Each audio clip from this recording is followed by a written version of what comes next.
Bonjour et bienvenue sur Comics Code pour le 71e épisode d'une semaine en comics.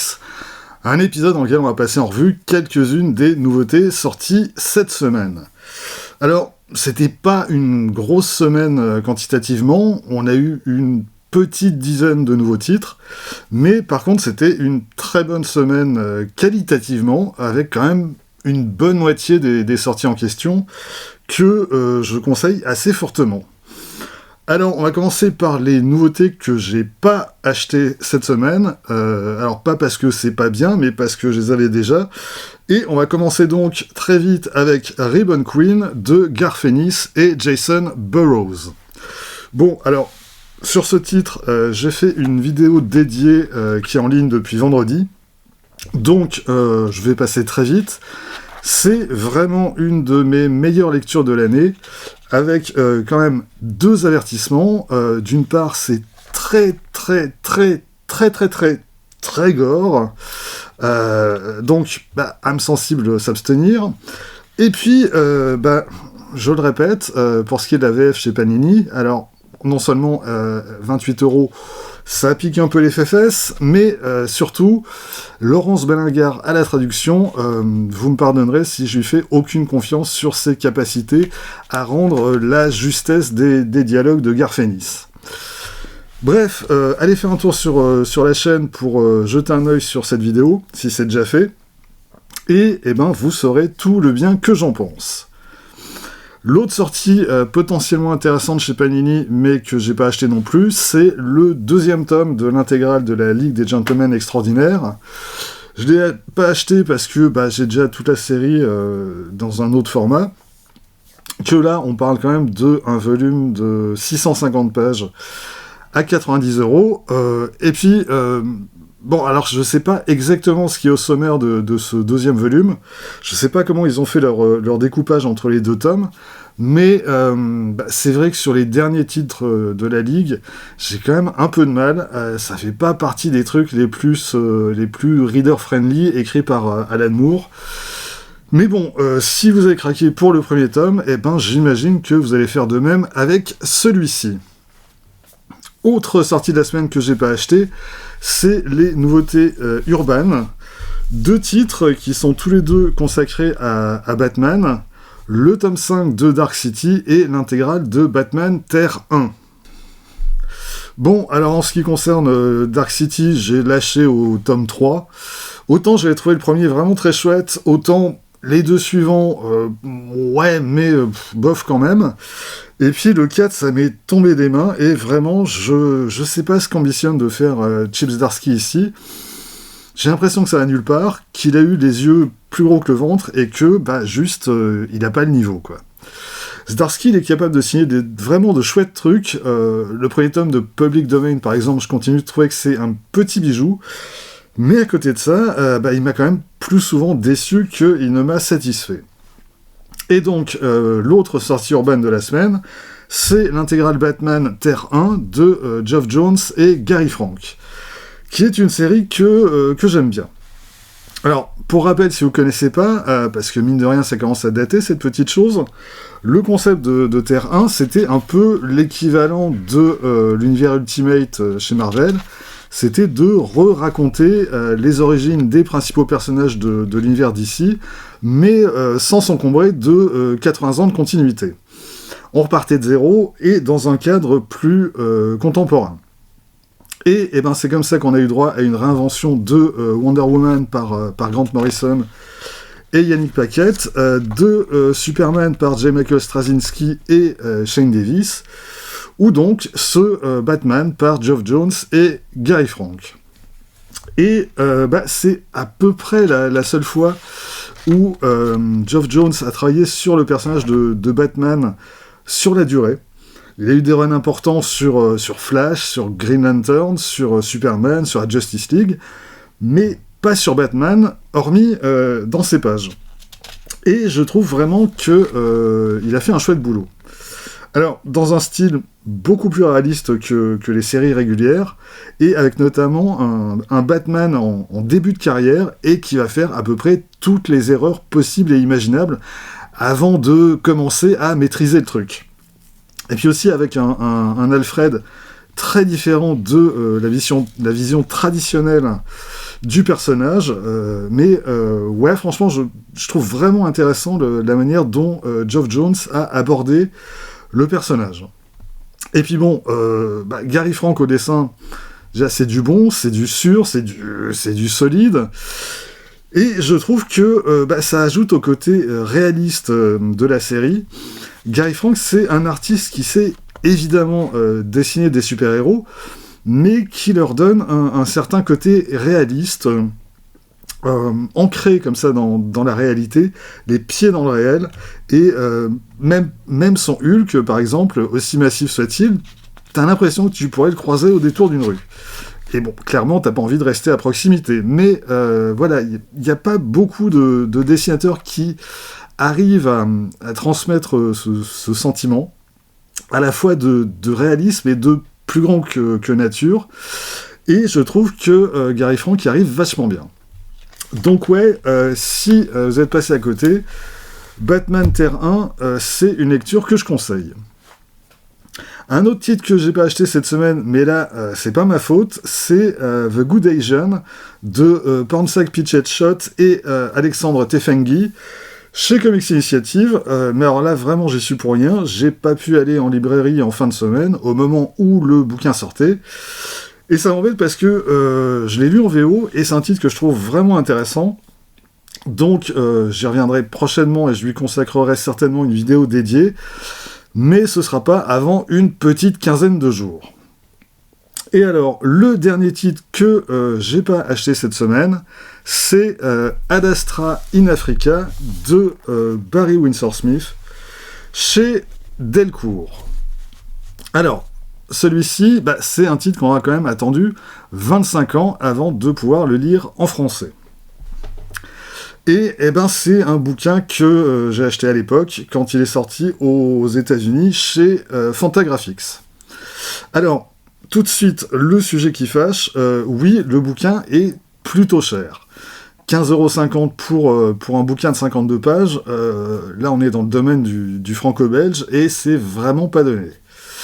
Et c'est rare que je critique Delcourt sur ses prix, parce que, globalement, ça reste l'éditeur qui fait le plus d'efforts, justement, niveau prix.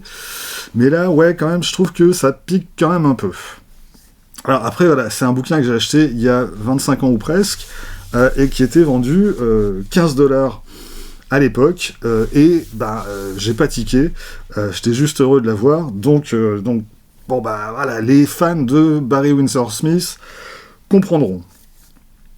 Mais sur cette VF, en fait, pour le prix, j'espérais un vrai grand format, et là, j'aurais peut-être même racheté, juste pour le bonheur de profiter des planches de Barry Windsor Smith dans un format vraiment encore plus grand. C'est pas le cas. Au final, on a un format qui est similaire à l'édition originale, peut-être un tout petit peu plus grand, mais pas suffisamment pour que j'envisage de le racheter. Et alors, pour présenter la chose, Ad Astra in Africa, c'est Life Death 3. Alors, pour resituer les choses, en 1984, Barry Windsor Smith avait dessiné un épisode d'Uncanny X-Men, le 186, baptisé Life Death A Love Story, qui était un épisode essentiellement consacré à Storm, à Tornade en VF. Et puis, l'année suivante, rebelote avec Life Death 2, Uncanny X-Men numéro 198, épisode dans lequel Storm se rendait en Afrique et elle venait en aide à un village frappé par la sécheresse et par la famine. Et puis, l'année suivante encore, Barry Windsor Smith a bossé sur Life Death 3. Sauf que, ce Life Death 3, il est jamais paru. Parce que l'équipe éditoriale de Marvel en a pas voulu. Et la raison invoquée, c'est que, d'après eux, ce récit parlait de suicide, mais sans le condamner explicitement. Ce à quoi Barry Windsor Smith leur a en gros répondu qu'ils avaient de la merde dans le crâne et que si c'était comme ça, ils pouvaient aller se faire cuire le cul, et il est parti avec ses planches sous le bras. Et les planches en question, elles sont parues une douzaine d'années plus tard, en 1999, chez Fantagraphics dans Ad Astra in Africa.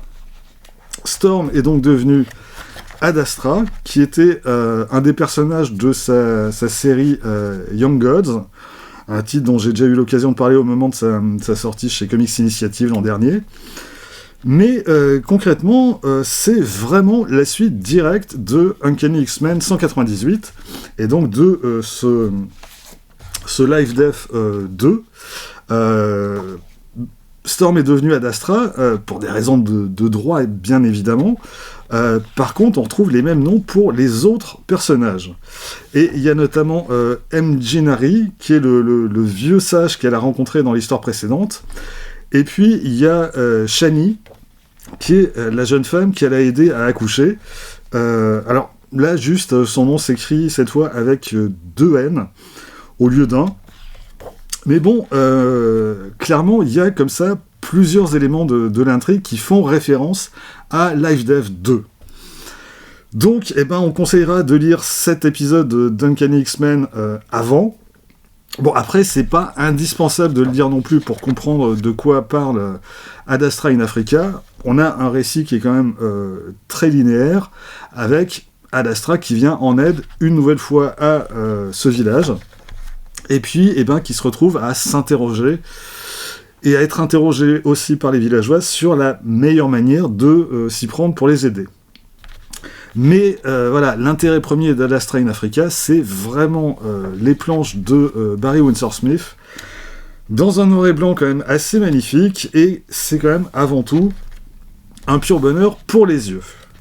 Allez, tiens, j'en regarde, on en tourne encore 2-3, et puis on va passer à la suite. Et pour la suite, on va passer au bouquin que j'ai acheté cette semaine, et on va rester chez Delcourt. Et non, je parlerai pas du nouveau Brrrr, parce que vraiment ça m'intéresse pas, même avec un récit dessiné par Steve Skroce. Donc le premier achat de la semaine en ce qui me concerne, c'est La Maison des Impies, le nouveau Ed Brubaker et Sean Phillips. Et c'est une histoire qui commence bien. Avec, on va rencontrer cette femme qui loue un chalet dans les bois. Alors on apprendra plus tard que la femme en question, elle s'appelle Natalie Burns. Elle cherche visiblement un endroit calme. Pourquoi ? Tout simplement parce que elle a dans le coffre de sa bagnole une autre femme ligotée et bâillonnée. Qui ça ? Quoi ça ? Qu'est-ce qui se passe ? On comprend très vite que la femme ligotée et bâillonnée fait partie d'une secte, et que Nathalie l'a en quelque sorte kidnappée pour la ramener auprès de ses parents. Et tout va pas exactement se dérouler comme prévu. La nana va parvenir à s'échapper, et Nathalie va se retrouver embarquée par les flics. Et elle va avoir droit en cellule à la visite d'un agent du FBI. Sauf que l'agent en question, l'agent West, il n'est pas venu pour charger encore plus Nathalie, il est venu pour lui demander son aide dans l'enquête qu'il mène sur une série de meurtres. Et c'est à partir de là qu'on va commencer à comprendre l'histoire et qu'on va découvrir qui est vraiment Natalie Burns et comment elle en est arrivée là. Et Natalie Burns, quand elle était gamine, dans les années 80, elle s'est retrouvée au centre d'une affaire, elle et quelques autres gosses de son âge, où ils ont raconté avoir été victimes d'abus sexuels et de divers autres sévices de la part d'une secte sataniste. Et c'est une affaire qui, à l'époque, a fait la une des journaux, qui a donné lieu à un procès, et au final, tout ça s'est révélé être du flan. Rien de tout ça avait eu lieu. Mais les gosses, manipulés par des psys sans scrupules et sans éthique, ils ont raconté avoir vécu tout un tas d'horreurs, jusqu'à eux-mêmes ne plus être capables de démêler le vrai du faux, et jusqu'à s'auto-persuader de la réalité de tout ça.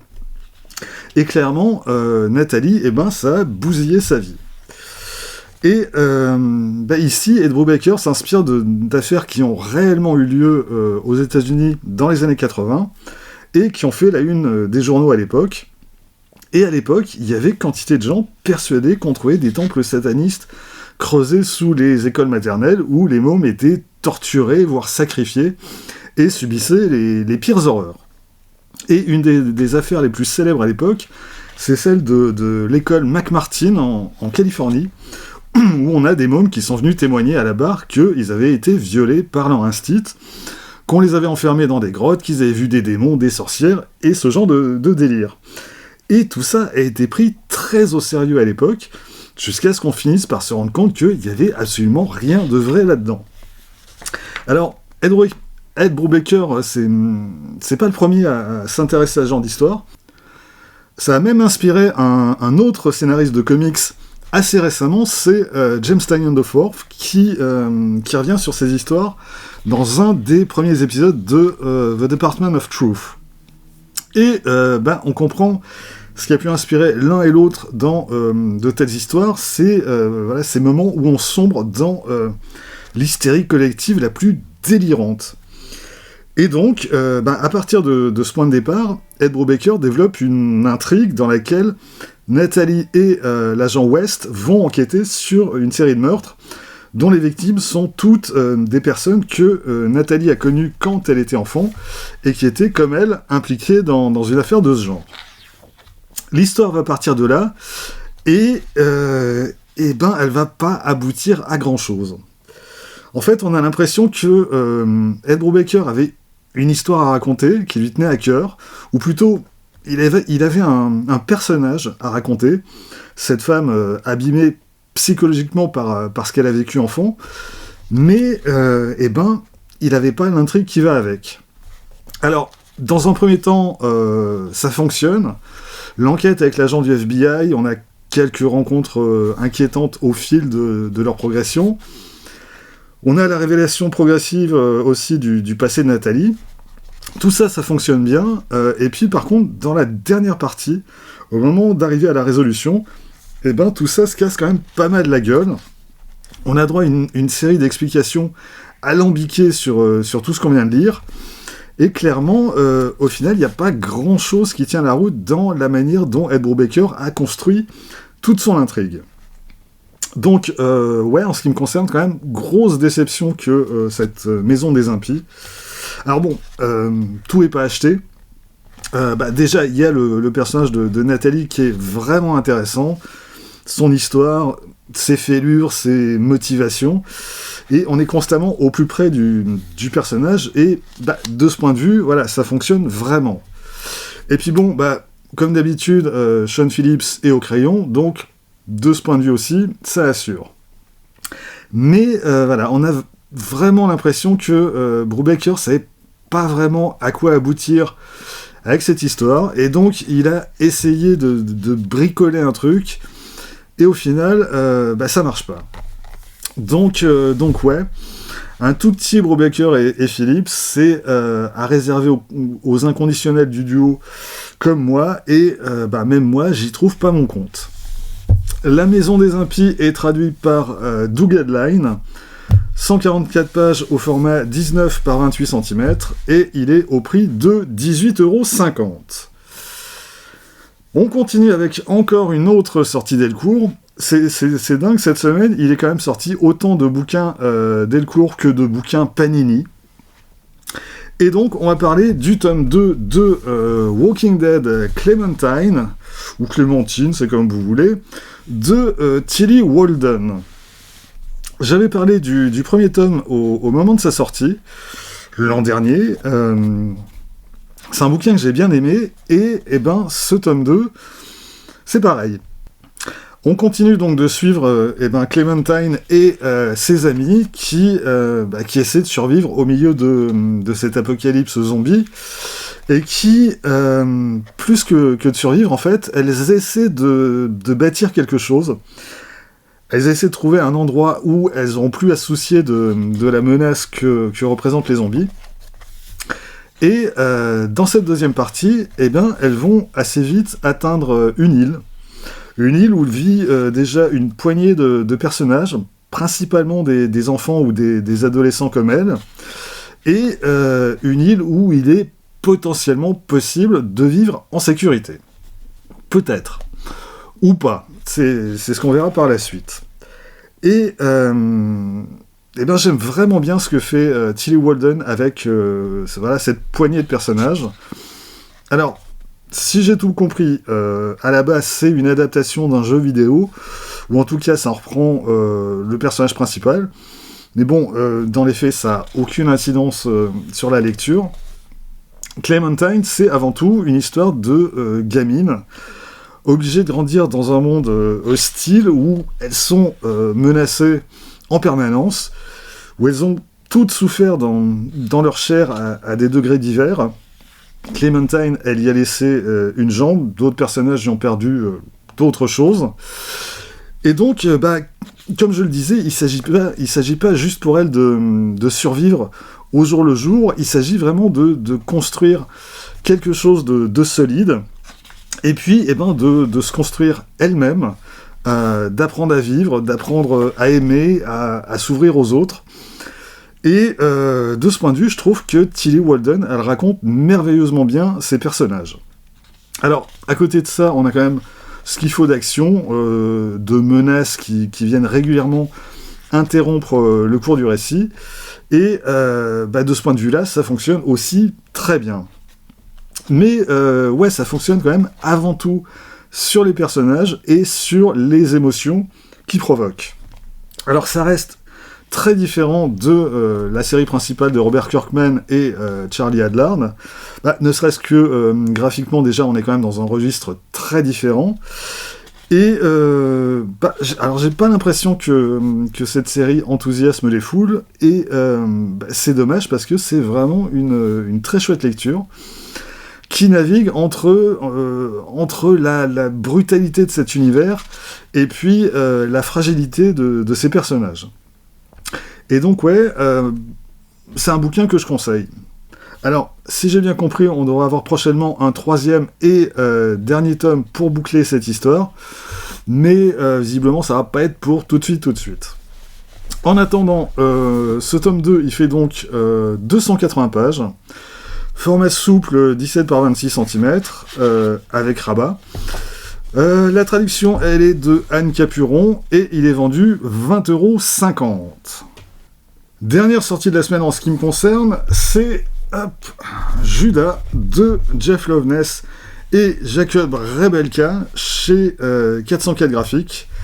Le Jeff Loveness de Apparition dans le ciel de Bernard Est et le Jacob Rebelka du dernier jour de Howard Phillips Lovecraft, qui ont uni leurs talents pour raconter l'histoire de Judas, celui qui a trahi Jésus. Et c'est tout ce que j'en dirai aujourd'hui. J'ai enregistré une vidéo entièrement consacrée à ce titre que j'ai programmé pour mardi. Alors, bon, si quand même, je vais dire que côté scénario, c'est vraiment intéressant. Jeff Loveness, il écrit pas beaucoup, mais clairement, quand on a un titre comme celui-ci, ou comme Apparition dans le ciel de Bernard Est, c'est un auteur qui écrit jamais pour ne rien dire. Et puis, côté dessin, Jacob Rebelka, quoi. Je trouve son travail vraiment passionnant. Alors, c'est sans doute pas aussi beau que son travail sur le dernier jour d'Howard Phillips Lovecraft. C'est un type plus ancien, ça date de 2018. Mais ses compositions et puis son travail sur les couleurs, clairement, je suis fan. Bref, rendez-vous mardi, et promis, j'en reparle en détail. Est-ce que c'est tout pour cette semaine ? Presque. Alors, juste pour finir, et une fois n'est pas coutume, je signale la sortie d'un bouquin, c'est le nouveau roman d'Alan Moore, Le Grand Camp, qui vient de paraître chez Brajlon. Bon, alors, j'en ai pas encore lu une seule ligne.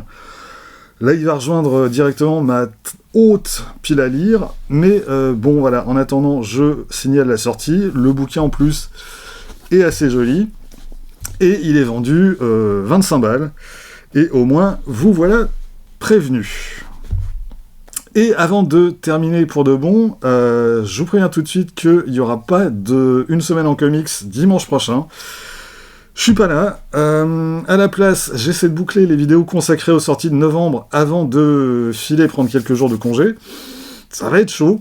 Je vais peut-être être obligé de faire ça un peu à la hache, mais bon. On va croiser les doigts pour que tout ça soit prêt malgré tout. Voilà, c'est tout pour cette semaine. Alors, rendez-vous très vite pour la suite.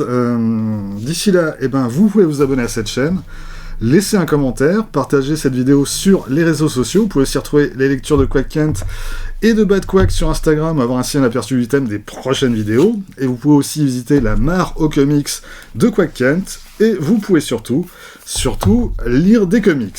Soyez sages et à bientôt.